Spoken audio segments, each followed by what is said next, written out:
지금 검찰이 집중적으로 파헤치고 있는 이 사모펀드와 관련해서 관건은 불법이 있었느냐, 있다면 이 불법에 조국 장관 본인이나 배우자 정경심 교수가 개입돼 있느냐는 것입니다. 특히 자본시장법 위반 여부가 여기서 핵심입니다. 이 법은 사모펀드의 출자자가 펀드 운영에 개입하는 것을 금지하고 있죠. 이와 관련해서 KBS 취재팀이 한 가지 증언을 들었습니다. 펀드를 소개해준 조 장관의 오촌 조카가 이 펀드의 실질적 운용자였고 정경심 교수가 이 사실을 미리 알고 투자했다는 것입니다. 이건 위법 소지가 있는 증언들입니다. KBS 취재팀의 이 증언을 한 인물은 조국 장관의 자산관리인이자 정경심 교수로부터 부탁을 받고 정 교수의 대학 컴퓨터 본체를 빼내서 대신 보관해온 가까운 인물입니다. 먼저 정세배 기자의 보도입니다. 조국 법무부 장관의 배우자와 자녀, 처남 등이 14억 원을 맡긴 자산운용사 코링크 PE입니다. 이 운용사가 만든 펀드 4곳 가운데 조 장관 일가의 투자금이 들어간 곳이 바로 블루코어 펀드입니다. 조 장관은 청문회 준비 당시 오촌 조카 조모 씨로부터 펀드를 소개받은 것은 맞지만 조 씨는 펀드 운용과 관계가 없다고 밝혔습니다. 자기와 아주 친한 사람이 이걸 운영하고 있다. 근데 실제 그 오촌 조카가 어떤 역할을 했는지는 저도 알지 못합니다. 28일 날 같은 경우도 제가 이제 지금 그 하드디스크 교체하고 이제 이런 일이 있었는데 교수님이 퇴근하고 들어오신 거예요. 그럼 이제 저는 집에 갑니다. 인사하고 그 기사도 뭐 아내 도와줘서 고맙다라고 말씀하시는데요. 제가 3번, 4번 총 만났거든요. 2014년부터. 항상 그 말씀을 하셨어요. 항상 고맙다고. 근데 와, 우리 잘 놀아줘서 고맙다. 정유신 교수님 잘 도와줘서 고맙다. 그렇게 검찰이 진술을 했어요. 하지만 조 장관의 배우자 정경심 교수의 금융자산을 오래도록 관리해온 투자회사 직원 김모 씨의 말은 전혀 달랐습니다. 정 교수가 코링크를 먼 친척의 회사인 것처럼 자신에게 말했다는 겁니다. 먼 친척은 조 장관의 오촌 조카 조모 씨를 말합니다. 친척이 관련된 회사라고 하신 건가요? 아니면 친척이 추천한 회사라고 했나요? 자기가 운영을 한다라고 얘기했던 것 같아요. 그래서 제가 그런 부분에서 조금 의아심을 가졌고 그러면서 제안서까지 가져와 검토를 부탁했다고 했습니다. 먼 친척이 정말 노력을 해서 잘 됐더라. 나한테 이렇게 제안을 하는데 이것도 네가 한번 검토를 해보고 나한테 어떤지 얘기를 해달라. 오촌 조카가 펀드를 소개해줬을 뿐 펀드 운영에는 일체 관여한 사실이 없다는 조 장관 측 설명과 배치되는 부분입니다. 김 씨는 나아가 코링크가 처음부터 조 장관 일가만을 위해 만들어졌을 가능성도 언급했습니다. 코링크에서 직접 전화를 해봤어요. 30억 정도 투자를 하고 싶다가 안 된다는 거예요. 상식적으로 납득이 안 되잖아요. 돈 있는 사람이 지금 내 돈 싸들고 가서 니네한테 투자를 하겠다는데.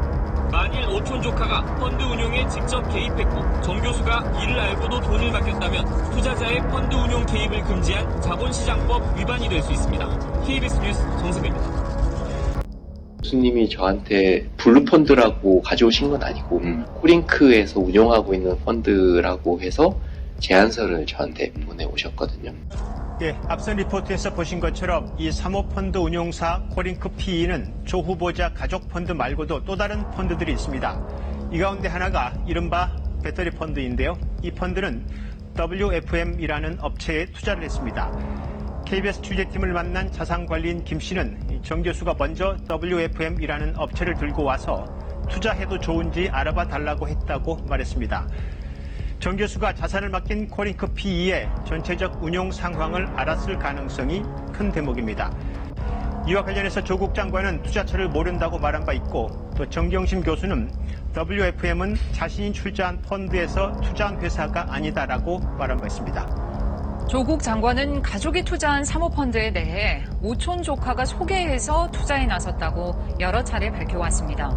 또 이 오촌 조카는 펀드 운용에는 전혀 관여하지 않았다고 말했었는데 이와 배치되는 증언을 KBS 취재진이 확보했습니다. 조 장관 부인인 정경심 교수가 사실상 오촌 조카가 이 펀드를 운용한다는 걸 알았다는 진술입니다.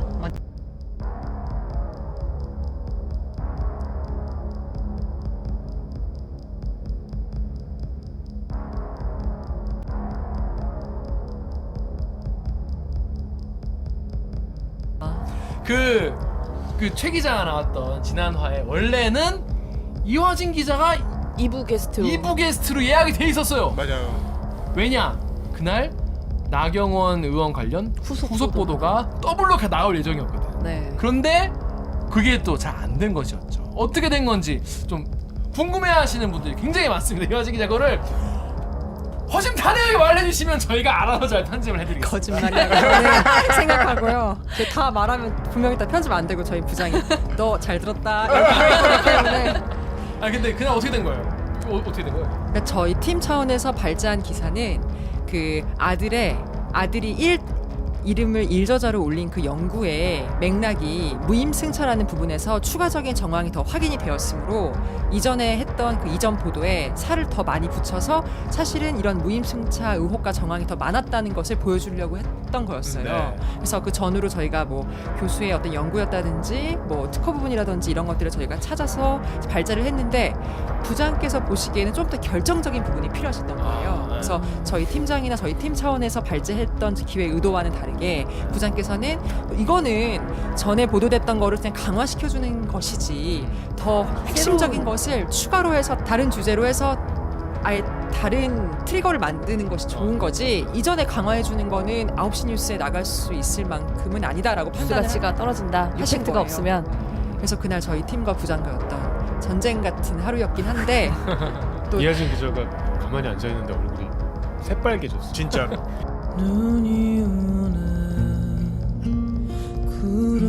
KBS 본부 저희가 언론인이기 때문에 광화문을 지나가신 시민 여러분 안녕하십니까? 다시 한번 방송통신위원회 촉구합니다.